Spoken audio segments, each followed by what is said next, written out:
So hello to everyone. My name is Laura-Irina, and I'm an MBA fellow with the Center for Digital Strategies. Today, I'm going to be talking to you about what I think the connectivity shift will do to the auto industry and how the tech players are the best positioned to take advantage of that. My presentation has actually three sections. The first one is the ecosystem.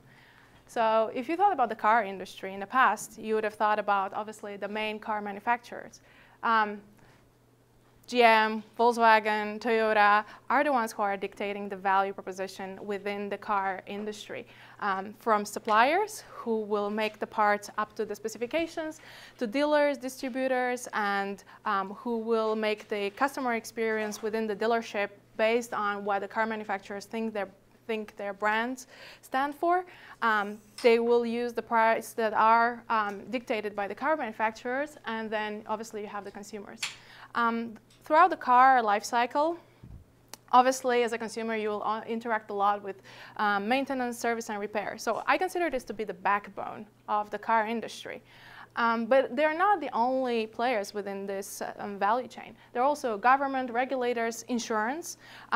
For the people who don't live in New Hampshire, insurance is not necessarily an option. And obviously, again, you have auxiliary services. So think about tuning or adding a new stereo system in your car or modifying your car after it has been sold. When the technology players are entering this, they're disrupting the ecosystem in multiple points, not only with the suppliers, but obviously with the car manufacturers and also with auxiliary services. So when we think about technology players, think about telecom also. Don't think about only Google or Microsoft. When you think about auxiliary services, you can think about an app developer, like Pandora app being streamed in your car. And so what happens? When these new players are entering the ecosystem, they're obviously creating value, comfort, security for the consumers. But they also, so this new value is created, but it's also redistributed. So if before the car manufacturers would have been the ones with green, with the most value in the system, and obviously the consumer because it was the direct user of the car, now, I think the technology providers and auxiliary service providers will extract a lot of this value that's being created and push for a redistribution of it. So what happens when you have these new players entering the market? There's a game of power. I wouldn't say Game of Thrones, though. So the second section is about the battle. The first part is car constructors. Car constructors have sustained a lot of pressure in the market. Very slim margins. New manufacturers in developing countries, such as Tata in India. Then you have, obviously, technology players entering their own space, their own turf, and a shift in consumer preferences. Because we're in business school, I included some numbers. These are the only numbers for today, because I think it's very interesting to take a look at what consumer thinks they would purchase in the future. So 50% of drivers would switch brands. The loyalty to the brands is actually affected because there is an opportunity to buy a connected car from a similar brand, a different manufacturer though. 72% would not buy a car today or this year, but next year if they could buy a connected car next year. And 67% of US drivers would buy connectivity or Wi-Fi services. Obviously, this depends on the market you're in. Some consumers are more sensitive than others, but this speaks a lot on the willingness for the consumers to shift and to adapt to new offerings in the market.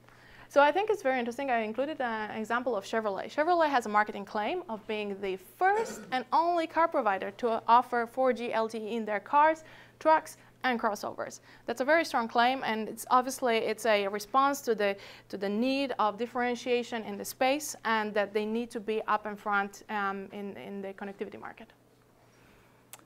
Next, telecom providers. So telecom providers are usually seen as infrastructure providers, right? The guys who bring you the TV, the Wi-Fi in your house, and that's kind of it.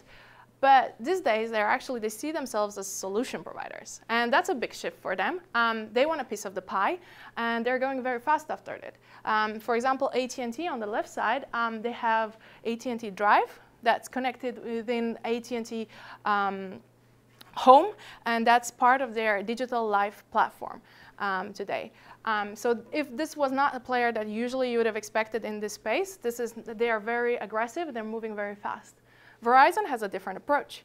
They're going Verizon vehicle is supposed to retrofit existing vehicles. So with a very simple device, you plug it in the computer of your car, and cars up to 10 years old, you can have a lot of interesting information that you can extract from the car and have a smart car.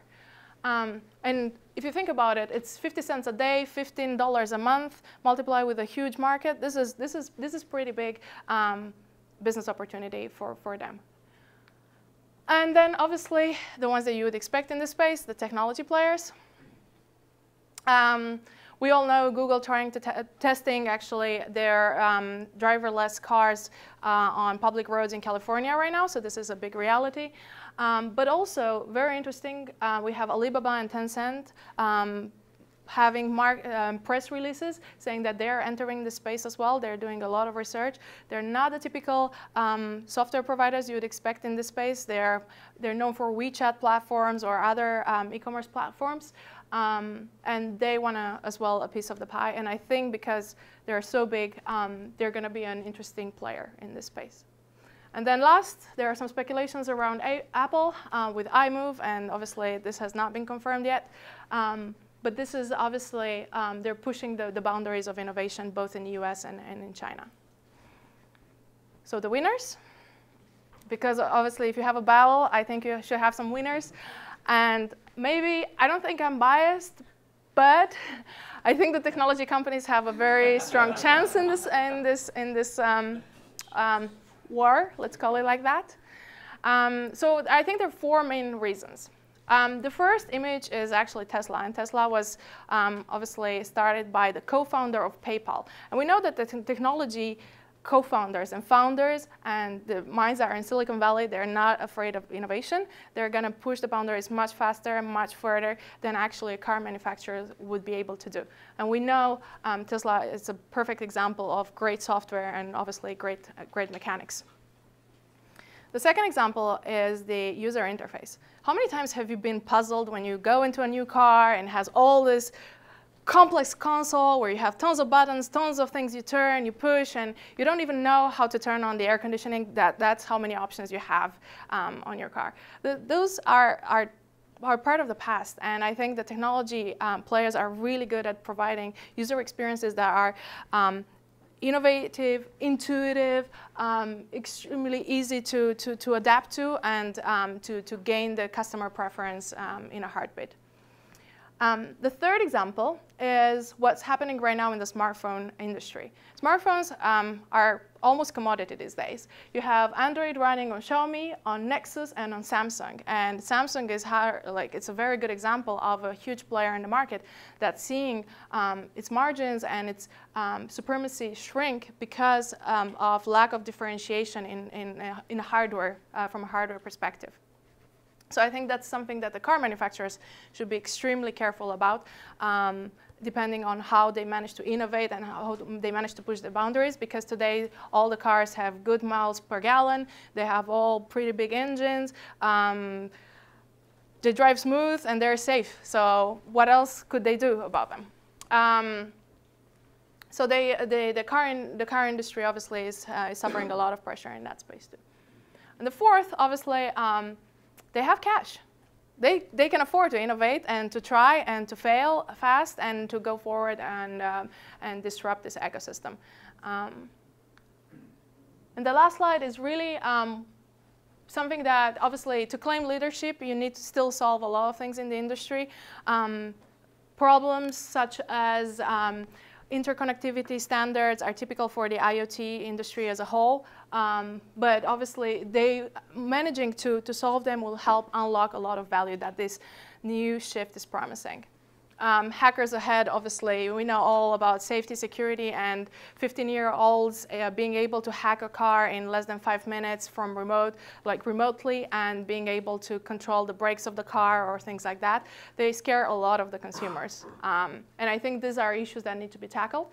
And also the last one is really around standards and regulation in the current infrastructure, road infrastructure, responsibility in accidents and things like that, that the regulators and the governments that need to innovate or co-innovate in this space.